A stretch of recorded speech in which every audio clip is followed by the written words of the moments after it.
Okay, next up, everyone, we're going to be reviewing everyone's favorite exercise, the squat.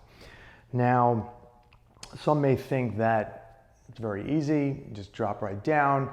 You use your quads to pick yourself back up. You have weight, you don't have weight.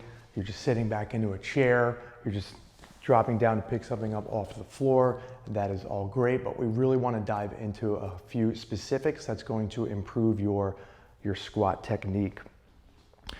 First thing we want is foot placement. Now, this is going to depend on your ability level and range of motion issues.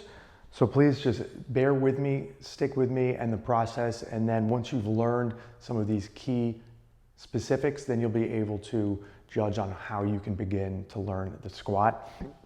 So I'm going to position my feet in between hip and shoulder width apart. My toes are pointed forward, so my feet are parallel to each other. I'm going to pretend to be Dorothy in The Wizard of Oz, and I'm going to screw my feet into the ground and try to click my heels together. And gripping the ground with my big toe, that's why I'm not wearing shoes right now, you feel the earth a little bit easier. You can see that as I grip the floor with the entire foot and squeeze the heels together, my knees start to move outside. What I'm doing is I'm creating this torque, this tension within my femur and the hip socket. So that joint right there, that is going to stabilize my connective tissues and the muscles in order to prep me for the squat movement. So again, screw them in, okay? And then I can start to hinge back. So we are trying to avoid knee loading, so I'm not going to squat with my knees forward like that. That is dangerous.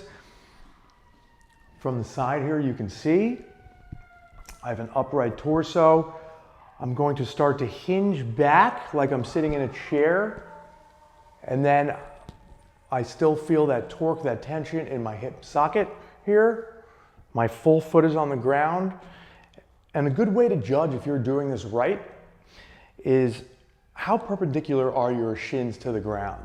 So quite an angle here if my knee is over the toe. If I back them up a bit, I recruit more of the hamstring and the glute muscles versus the quad and the knee load. And I'm sitting back into this position here and I'm feeling it in these muscles more so than the quad. And then squeeze the glute to stand up. So I'm going to show you again from the side. Okay, I'm in a neutral position right now. I'm going to screw my feet into the ground, create torque in the hip joint. I'm going to click those heels together. It's going to create that tension, and I'm going to start to hinge back like I'm sitting in a chair. Okay. From the front, let's take a look. Same foot position, parallel, looking at you.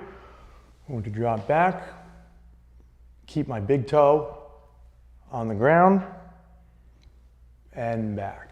Trying to avoid a valgus knee, which is when your knee starts to cave inward, caves in.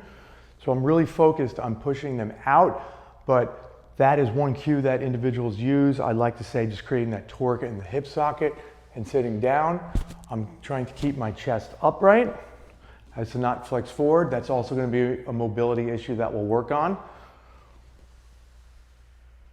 Getting to that parallel of your hip to your knee, that's a good position to be in or to start with, and then squeeze the glutes to come on up. That's your squat technique.